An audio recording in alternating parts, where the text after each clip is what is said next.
Hey guys, welcome to Marksman Radio. I am Chris. Thank you so much for stopping by. I hope you're all having a wonderful Memorial Day weekend.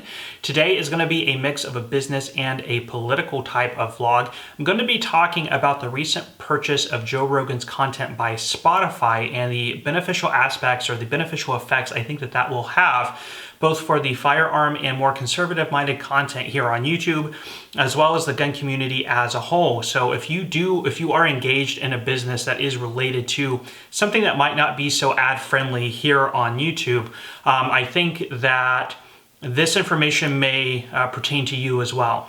So jumping into this, as many of you probably are aware, and for those of you who are not, Spotify just made a purchase of Joe Rogan's content, his backlog of content, and his content moving forward, which will be exclusively housed on Spotify, which is a paid subscription-based service.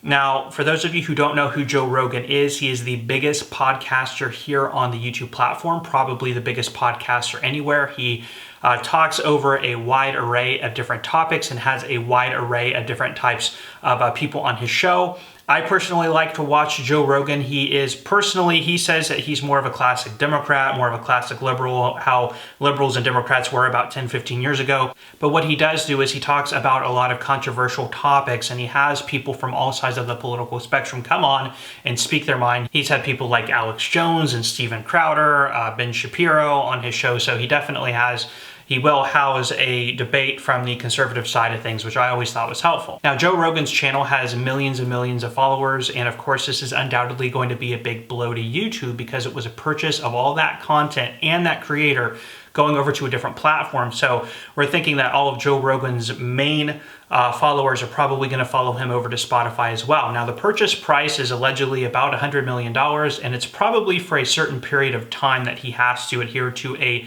solo upload contract up on Spotify.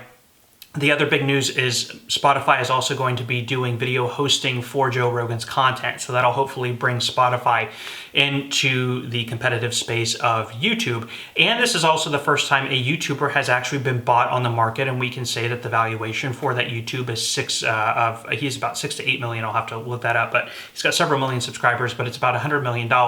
So if we take that on a value versus a subscriber ratio, which is a very simple way of looking at it, we can determine sort of valuations for people. Now, of course, there's going to be more than that goes into it. His pull and his ability to get influential people onto his podcast, I'm sure has a lot to do with it. Now, Spot's valuation did go up after the decision was announced by $5 billion. So it was a good purchase decision by Spotify.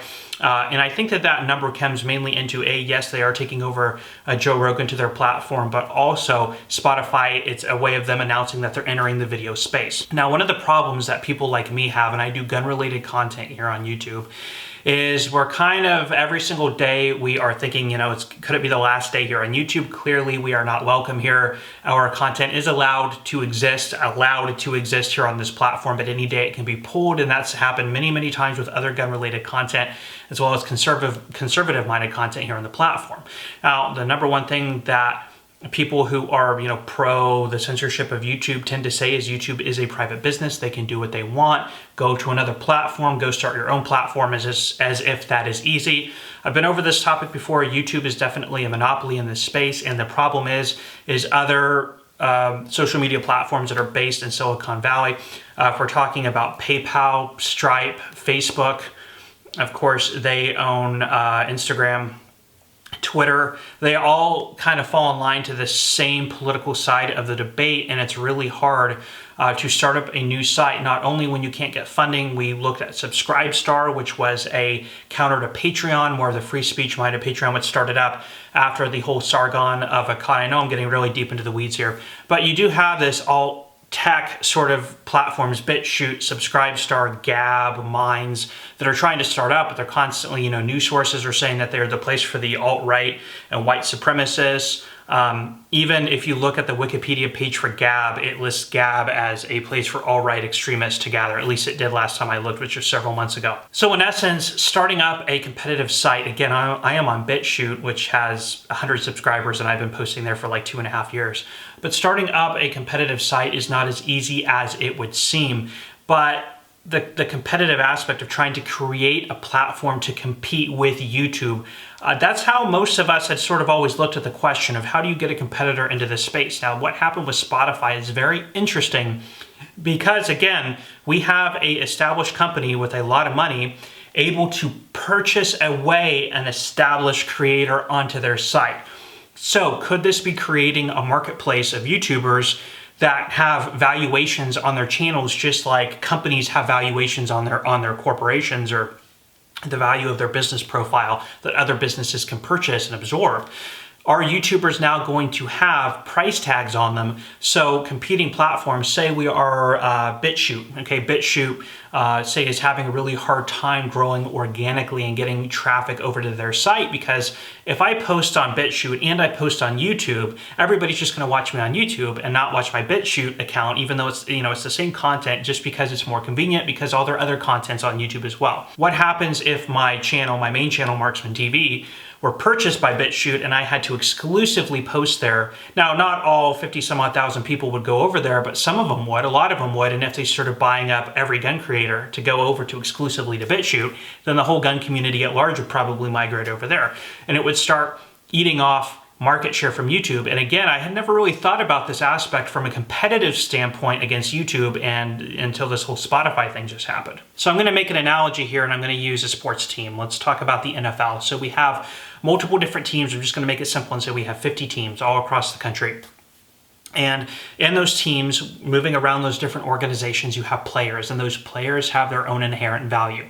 They have their own statistics, their records, even their popularity, how much publicity can that player bring to a team. I mean, all of that stuff is taken into account when teams are talking about trading and buying and all that sort of stuff on their players. Now, if you have YouTubers, it's almost going to be like, I think what's going to happen is a marketplace will develop, and it's already starting to develop. You have Library and BitChute and YouTube and now Spotify, and of course all the others that can emerge, and they're going to be like the 50 different NFL teams. And contracts are going to be made, 2 years you have to play for my team, you have to be on Spotify, I'm going to offer you this contract. And then during those 2 years, you can continue to grow your popularity, your customer base can continue to grow.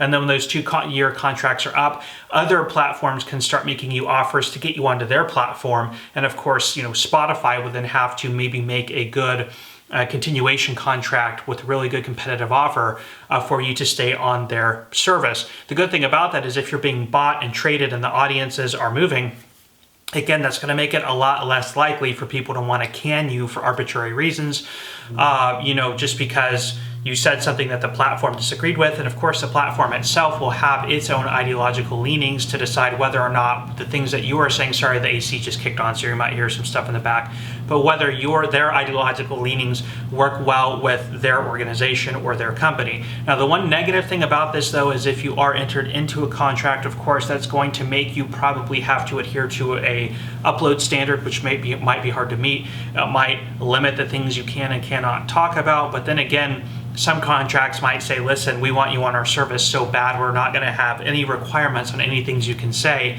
as long as you're not talking about anything illegal, for example. Make it like a baseline requirement. So I think, could we potentially be into that? Could this be the start of that sort of atmosphere where you have trading and moving of different people going on in different services? I think that that's something really interesting to think about, and that would be finally the nail in the coffin of that sort of competitive situation we were thinking about, which is how on earth can somebody come in and compete with YouTube? And really, if you have enough investors together and enough money to offer people to go to your service, that's all you need. Now, what does that mean for gun YouTubers and the gun community at large? Why is this a good thing? Well, if a more right-leaning, gun-friendly, or counter to YouTube were to get started, and all it would take is a really wealthy person with a lot of financial funding to start up a platform and then start offering YouTubers contracts to go post on that site. But if that were to happen, that means that those YouTubers, of course, gun, political, and otherwise, can start having value in that sort of marketplace, can start getting purchased and brought onto another site. And if all conservative or gun-related content is moved to an alternative site, YouTube is going to lose that entire part of their market. Also, if people like me are constantly, the whole reason I started Marksman Radio is so I have a backup if my main channel gets taken down, because I already got a strike for not even breaking their TOS. So if I constantly keep, feeling like I'm getting disenfranchised and not treated fairly on this on this platform, it would not take much for a competitor to come along and offer me a really good option, or any other gun YouTuber for that matter, I suspect, an alternative option to contract to go to their platform and start posting there exclusively. And that doesn't just go for smaller gun channels like me. That can go for really big, slightly right-leaning political commentators like Ben Shapiro or Steven Crowder. They may be willing for, again, $50 million or $20 million or $30 million to just post exclusively there and take their audience with them. Now, for the gun community, this is also good, even if you're not on YouTube, is because I personally, when I got into firearms, I relied on YouTube a lot in the early days of gun YouTubers. Like, we're talking when Hickok45 had like 10 or 15,000 subscribers, that's when I started watching him. Or Iraq Veteran 88 or Such Double O, the classic, the OG gun tubers.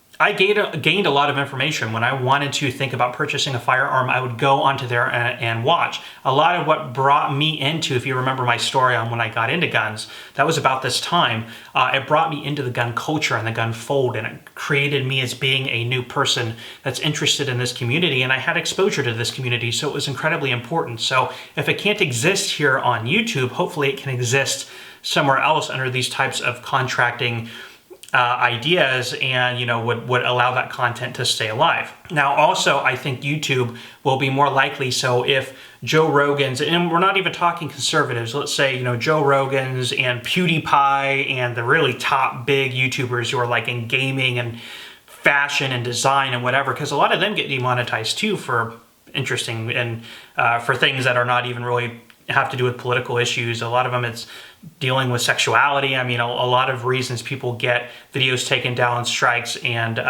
lose their monetization.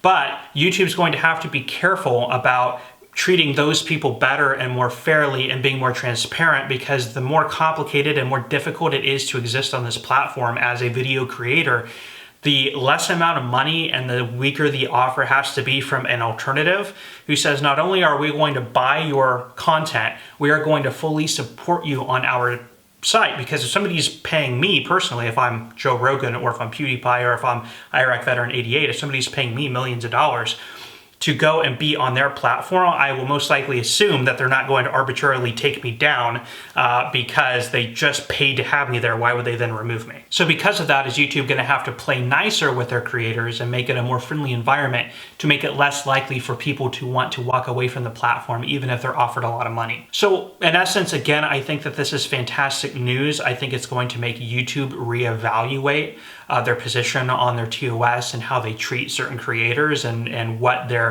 how they value their creators. The more people that get peeled off their site, the fewer people that will be on YouTube to drive their ad revenue. Keep in mind, without creators, they have no business. So without people like me and PewDiePie and Joe Rogan and Ben Shapiro, there's nobody coming to their site to just watch dead air. So they have to do what they can to maintain valuable people on their site. I think that that will, in essence, make them less arbitrary about who they remove, because they're going to have a lessening sort of supply of content out there. And I think now the ears have perked up of investors who may want to come together to create sites to pull as many of YouTube's creators. Again, it's very easy to steal YouTube's market share. All you have to do is buy the creators, and their audiences will have to go to your site. So it's a really easy way to compete. So again, hopefully this all means that things will be a little bit better for everybody moving forward. But I know that was a little bit redundant, and I sort of beat a dead dog with a horse there. Beating a dead dog with a horse, that'll get me, that's like animal abuse. That'll get me demonetized. Beating a dead dog with a stick. I know I was beating a dead dog with a stick there. That's not much better. But anyway, guys, I know I kept reiterating the same thing over and over, but that's kind of the point I'm trying to make. Very interesting thing that happened, and I'm excited to see it happen with the next and the next and the next creator. But I'll leave you guys there. I hope you're all having a wonderful Memorial Day weekend. I hope you continue to do so. Be safe, have fun, and guys, I will talk at you next week.